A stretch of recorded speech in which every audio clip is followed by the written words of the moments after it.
Ada 6.000 guru honorer yang sekarang gajinya mungkin honornya mungkin sekitar 300 sampai 400.000. Kita akan naikkan jadi 1,5 juta. Ada 6.000 orang. Betapa mereka pasti sangat menyambut kan?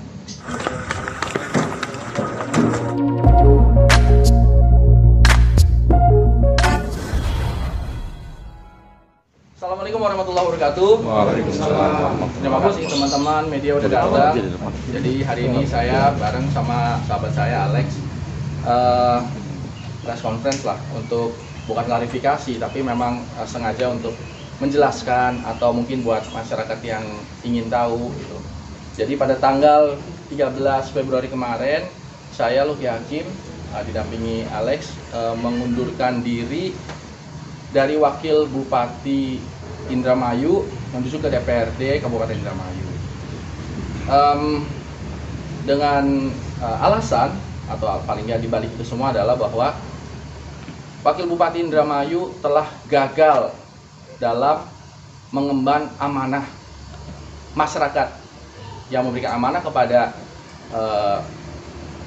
waktu itu pasangan Nina Luki sekarang menjadi Bupati Wakil Bupati. Lalu saya merasa bahwa saya secara pribadi merasa telah gagal dalam mengemban amanah sehingga saya mengundurkan diri. Amanahnya apa? Amanah yang jelas adalah menurut saya tidak bisa menjalankan visi misi yang pernah dijanjikan ketika pada saat kampanye. Jadi semua itu nanti kalau mau lihat visi misi Luki dah gitu. Visi misi Luki waktu itu memang visi misi Nina Luki karena visi misi itu pasti bupati dan wakil bupati satu rangkaian. Ada 99 program Nina Luki. Bupati dan wakil bupati, calon bupati dan wakil bupati. Lalu ketika terpilih, maka saya merasa bahwa saya telah gagal dalam mengemban amanah itu karena apa? Tidak tercapai. Paling tidak sampai saat ini tidak tercapai apa yang telah menjadi janji-janji kampanye yang keluar dari mulut saya ketika meminta masyarakat untuk mencoba mendukung, mendoakan, dan memilih. Kenapa masyarakat mau memilih pada saat itu? Karena kita punya janji yang begitu banyak. Dan sampai saat ini belum terlaksana. Karena saya merasa tentu Lex merasa digaji, dibayar oleh uang rakyat, khususnya masyarakat Indramayu, yang mana masyarakat Indramayu itu tidak semuanya orang kaya, tidak semuanya pengusaha. Sebagian besar, 50% lebih masyarakat Indramayu itu adalah petani yang harus kerja dari pagi sampai sore kena panas matahari. Nelayan yang harus pergi dari pagi sampai mungkin berbulan-bulan ke laut. Lalu kita mintai pajaknya untuk menggaji si Luki Hakim ini sebagai wakil bupati. Kenapa digaji? Karena diharapkan oleh masyarakat untuk memberikan apa yang sudah dijanjikan. Lalu ketika itu tidak tercapai, betapa malunya dan tidak tahu dirinya saya ini kalau tetap bertahan sebagai wakil bupati. Sekedar informasi saja ini. Bayangkan saja, untuk uang makan minum saja seorang wakil bupati itu sampai lebih dari 100 juta per bulan. Di luar gaji, anggaran untuk fasilitas nanti. Jadi untuk anggaran makan minum saja itu lebih dari 100 juta per bulan.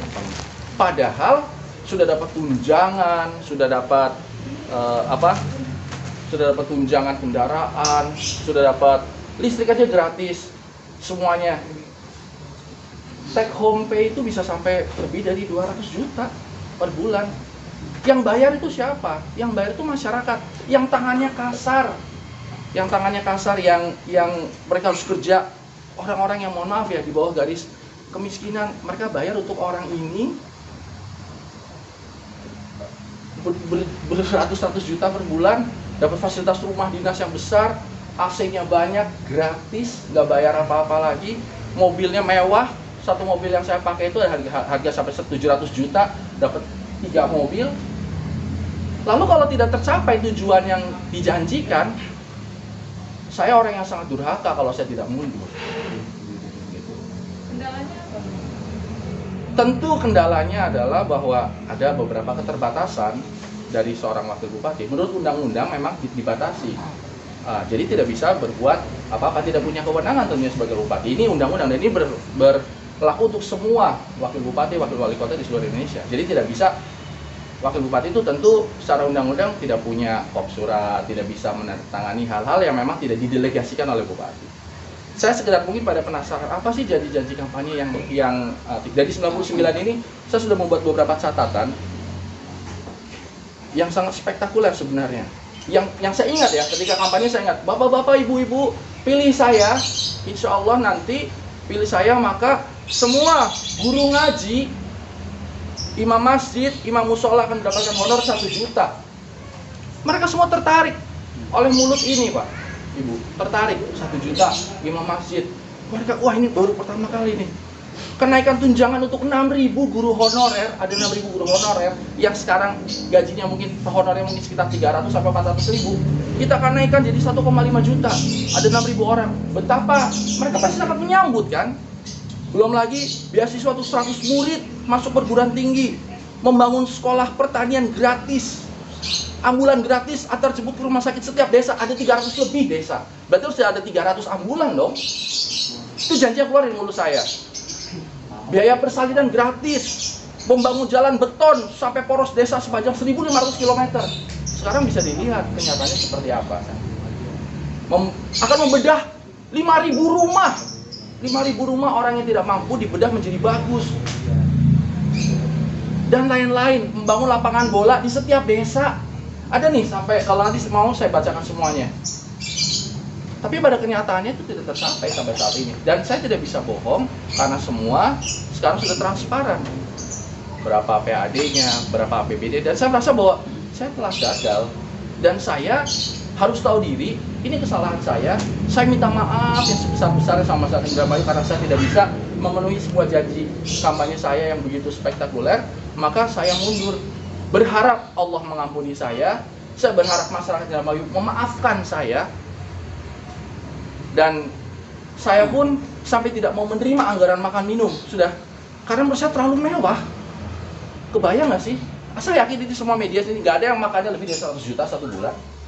Saya sudah dapat gaji hampir 50 juta, gaji plus tunjangan 50 juta hampir lebih, dengan segala fasilitas, dengan rumah-rumah yang mewah, gratis AC semuanya, dengan mobil mewah, masih dikasih anggaran makan minum sampai sekitar 170 juta per bulan. Saya sudah nggak ambil lagi dari tahun lalu, saya udah nggak ambil lagi. Jadi menurut saya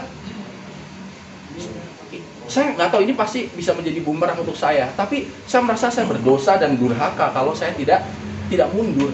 Malu saya. Mendingan saya malu saat ini, berharap akan dimaafkan oleh masyarakat dan Allah ampuni saya, daripada pertanggungjawaban amanah itu dunia akhirat. Mungkin kita bisa selamat di dunia dengan koneksi-koneksi kita, dengan berbelit-belit dengan apa, tapi di akhirat tidak mungkin bisa lepas. Lagi pula saya harus dengan segala resiko saya mengundurkan diri, karena saya nggak mau tetap bercokol, tebal muka, memaksakan diri tetap ada di jabatan yang digaji oleh nenek-nenek itu pada bayar pajak loh, kakek-kakek pada bayar pajak. Mereka bayar pajak berharap besar kepada si Luki Hakim ini, tapi ya ternyata tidak bisa menjanjikan itu, janji itu semua tidak terlaksana. Jadi sekali lagi saya minta maaf. Mohon maaf, tolong masyarakat Indramayu itu tolong dimaafkan saya secara umum, untuk teman-teman mungkin sesama politisi, dan juga saya minta maaf untuk masyarakat Indonesia semuanya. Saya mohon ampun kepada Allah, dan ya saya ikhlas untuk mundur, untuk memperbaiki diri. Supaya gimana kita memperbaiki diri kalau kita tidak mau menyadari kesalahan kita. Jadi saya mundur, saya memperbaiki diri, dan wallahu alam lah apa yang terjadi ke depan, tapi paling tidak saya sudah mundur dulu. Lalu untuk dari Bu Bupati gimana Mas untuk ke depannya, apakah mundur ini gara-gara ada hubungan yang tidak harmonis atau gimana Mas? Saya mundur ini secara pribadi karena saya punya pendapat pribadi. Karena yang keluar dari mulut saya tentang janji-janji itu memang itu program bupati dan wakil bupati. Tapi kan juga keluar dari mulut saya. Ya terserah kalau yang lainnya menganggap seperti apa. Terserah, misalnya sekarang saya pasangan sama Alex, kita bareng-bareng janjian, yuk kita bilang besok kamu saya gaji 100 juta ya, kamu saya kasih 1.500.000, tiba-tiba saya nggak bisa, kita berdua nggak bisa. Terserah Alex mau mundur apa enggak, itu bukan urusan saya. SK-nya sendiri-sendiri kok, SK-nya Alex ada, SK saya ada. Saya mah karena saya itu ada 830 titik yang saya datangi, 830 titik desa, dan saya berjanji seperti itu. Ketika saya tidak bisa penuhi, ya sudah, saya nggak usah pikir, saya mundur aja. Kalau Alex nanti mau bagaimana itu bukan urusan saya, karena kan SK-nya masing-masing seperti itu. Nah, terkait tentang harmonis tidak harmonis, sudah ada tahapannya waktu itu, sudah ada interpelasi DPRD waktu itu, DPRD Indramayu. Jadi anggota DPRD itu ada 50 orang menanyakan kepada Bupati Indramayu tentang hal-hal, salah satunya adalah ketidakharmonisan.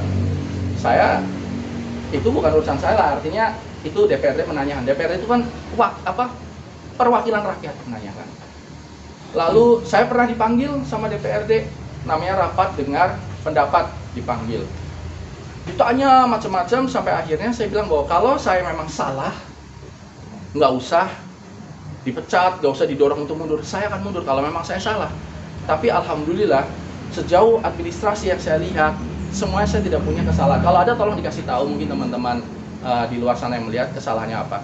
Tapi ketika saya merasa bahwa walaupun saya tidak salah, tapi makan gaji buta itu beban buat saya. Ketika saya mau tidur dengan segala fasilitas kemewahan dan uang yang saya dapatkan, ada orang yang masih rumahnya mau ambruk, dan saya pernah berjanji akan membedah 5.000 rumah.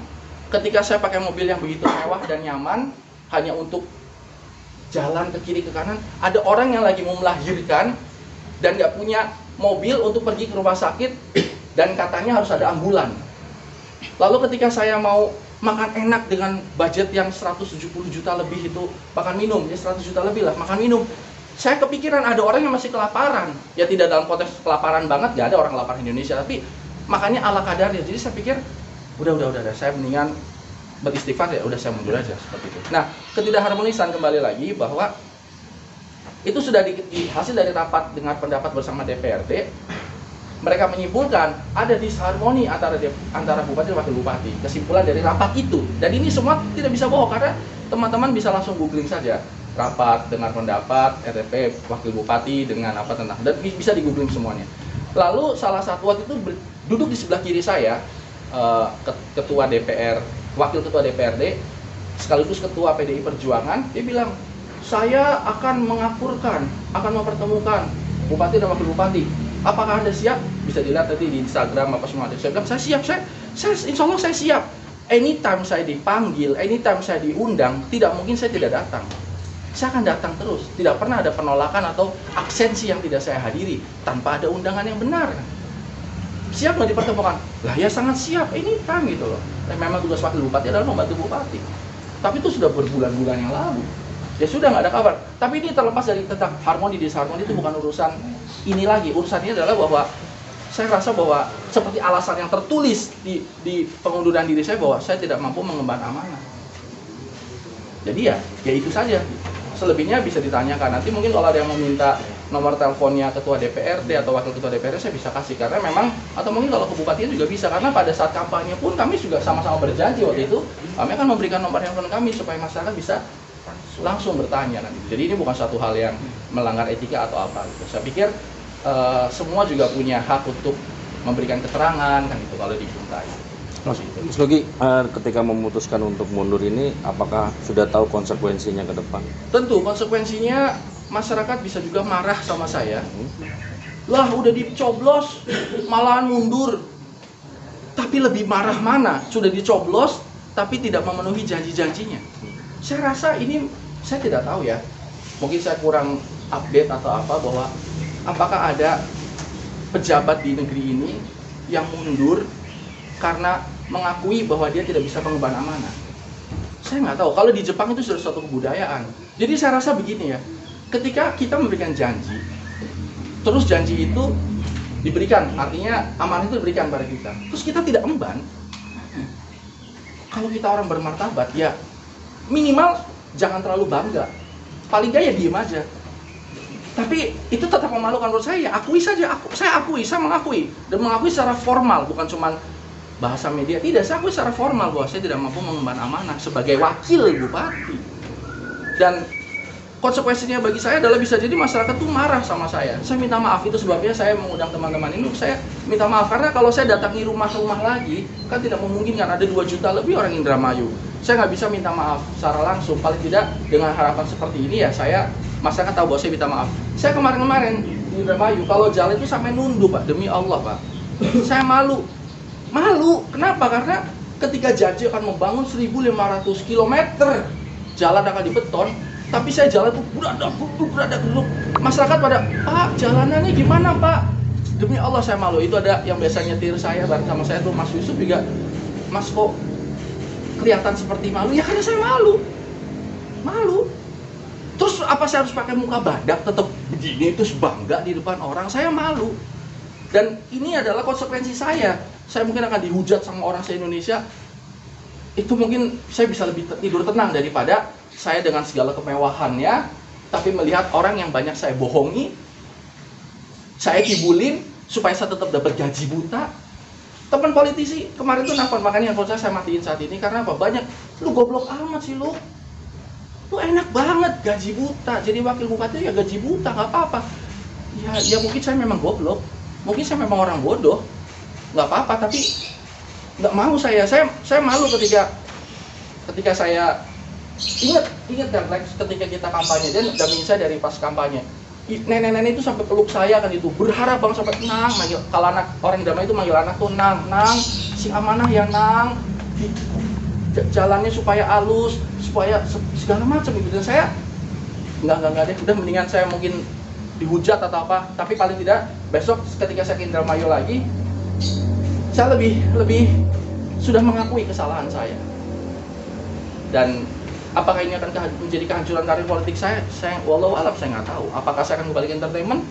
Sekaligus saya dimumung banyak kamera, ya siapa tahu saya masih bisa main sinetron lagi, mungkin jadi figuran, masih laku lah gitu loh. Artinya ya biarkan mengalir saja seperti itu.